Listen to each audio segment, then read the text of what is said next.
청취자 여러분, 구독과 좋아요 한 번씩 부탁드립니다. 한부엉이의 무서운 이야기 지금 시작합니다. 장롱? 아는 동생에게 들은 이야기입니다. 그 동생의 방에는 자그마한 장롱이 하나 있었답니다. 옷하고 이불 같은 거 넣을 수 있도록 2칸짜리 장롱을 두고 있었는데 어느 날 밤에 잠을 자다가 몸이 으슬으슬 추워지더랍니다. 그렇게 잠깐 잠에서 깼습니다. 그리고 아무 생각 없이 고개를 장롱 쪽으로 돌렸는데 장롱 문이 조금 열려 있었다고 하더라고요. 확실히 닫았는데 그렇지만 너무 졸렸던 터라 그냥 그러려니 하고 다시 잠을 청했답니다. 그 다음날에 비슷한 시간에 또 잠에서 깼답니다. 그리고 그냥 습관적으로 장롱을 봤는데 어제 봤던 것보다 좀 더 많이 열려있는 장롱문 안에서 새까만 머리카락이 조금 나와 있었답니다. 마치 장롱문을 열고 나온 것 같은 모양새로. 그래서 엄청나게 놀란 동생은 엄마! 하며 안방에서 자고 있을 엄마를 불렀고 어느새 엄마가 오셔서 다 꿈이야. 그냥 자. 하시면서 얼굴을 쓰다듬어 주셔서 다시 잠에 빠졌다고 합니다. 그리고 또 다음날 같은 시간 이제는 당연하다는 듯이 잠에서 깨어났고 고개를 돌리기 싫은데도 혹시나 하는 마음에 또 장롱 쪽으로 고개를 돌렸는데 장롱은 전날보다 더 열려 있었고 이번에는 머리카락뿐만이 아니라 눈 한쪽이 보일 정도로 어떤 여자가 장롱문을 열고 이쪽을 보고 있었답니다.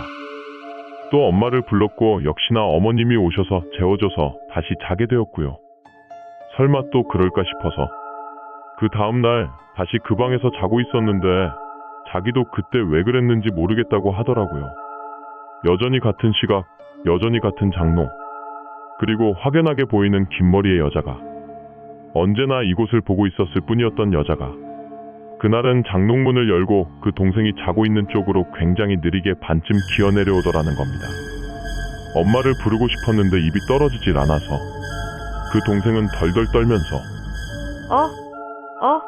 하고 있었고 그 동생한테까지 기어온 여자가 굉장히 익숙한 느낌으로 그 동생의 얼굴을 쓰다듬으며 오늘은 나 안 불러?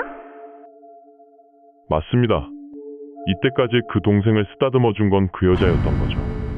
그렇게 기절하고 다음날 엄마에게 물었을 땐 새벽에 깬 적이 없다고 하시더랍니다. 그리고 장롱은 다음날 바로 버렸습니다. 두 번째 이야기. 봉사활동. 봉사활동을 다니다 보면 정말 여러 사람들을 만나게 됩니다. 독실한 크리스찬이셨던 저의 부모님의 영향으로 중학교 시절부터 봉사활동을 계속해온 저는 한 달에 한 번 저 멀리 판자촌에 혼자 사시는 노인분들을 도와드리곤 했습니다. 오늘은 그중 가장 기억 속에서 지워지지 않는 한 분에 대해 이야기해볼까 합니다. 그날은 무척이나 더웠던 여름날이었습니다. 무시무시한 더위로 모든 사람이 지쳤고 결국 원래 일정에서 절반 정도만 진행된 상태에서 철수했습니다. 그래서 그날 찾아뵙지 못한 분들에 대한 죄송한 마음이 내 가슴 한구석에 남아있었습니다. 죄송한 마음에 못 찾아뵌 분들에게 전화를 해서 안부를 전해드리고자 했고 그렇게 전화를 걸었을 때 두 번째 집이었습니다. 그분이 전화를 받으셨습니다.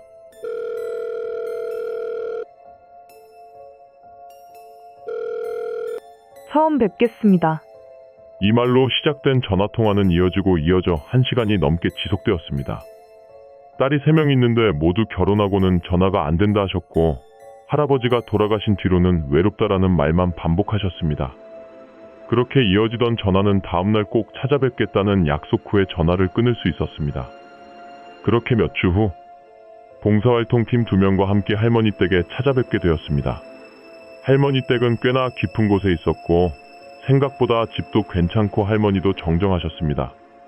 그렇게 2시간 정도 이야기를 나눈 뒤에 집으로 돌아가려고 하니 할머니는 조심스럽게 전화번호 좀 가르쳐달라 하셔서 선뜻 제 번호를 알려드렸습니다.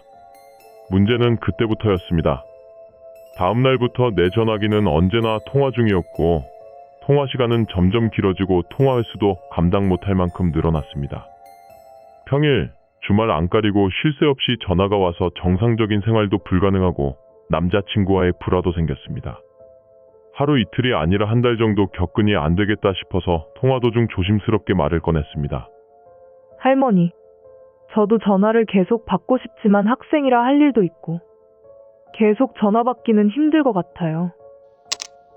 대답도 없이 할머니는 전화를 끊으셨고 나쁜 생각이지만 한편으로는 다행이라 생각했습니다. 그 이후 단 한 통의 전화도 오지 않았고 한편으로는 걱정이 되기 시작했습니다. 한 달 후 다시 그곳에 봉사활동 갈 일이 생겼습니다. 잘됐다 싶어 할머니에게 전화를 걸었습니다. 할머니, 저예요. 잘 지내시죠? 이 근처에 왔는데 할머니 잠깐 뵙고 갈까 해서요. 뭔가 말씀을 하고 계시지만 통화 음질이 이상한 건지 잘 안 들려서 몇몇 단어들로 대화를 이어나갔습니다. 할머니 집으로 올라가는 내내 통화는 계속되었고 한참을 올라가다 보니 할머니의 집 앞에 도착했습니다. 들어오지 마! 들어오지 마! 들어오지 마! 갑자기 할머니가 소리를 지르셨고 깜짝 놀랐지만 일단 문을 열었습니다. 할머니는 목에 전화기 줄이 감긴 채 이미 돌아가신 상태였습니다. 나중에 들은 이야기이지만 할머니가 돌아가신 날은 저와 마지막 통화 후였고 할머니를 발견한 그날까지 약 한 달여간의 시간 동안 그대로 방치되어 있었던 것입니다. 너무나도 더웠던 그 한 달이란 시간 동안 어떻게 그 정도까지 잘 보존될 수 있었는지 아직도 의견이 분분하다고 했습니다. 이 일이 있고 나서는 저는 몇 달간 거의 아무것도 못하고 먹지도 못하고 집 밖으로 나가지도 못했습니다. 아직도 그때 그 얼굴과 눈빛이 지나칠 정도로 선명하게 기억이 납니다. 아니 무엇보다 할머니에게서 오는 전화가 멈추질 않습니다.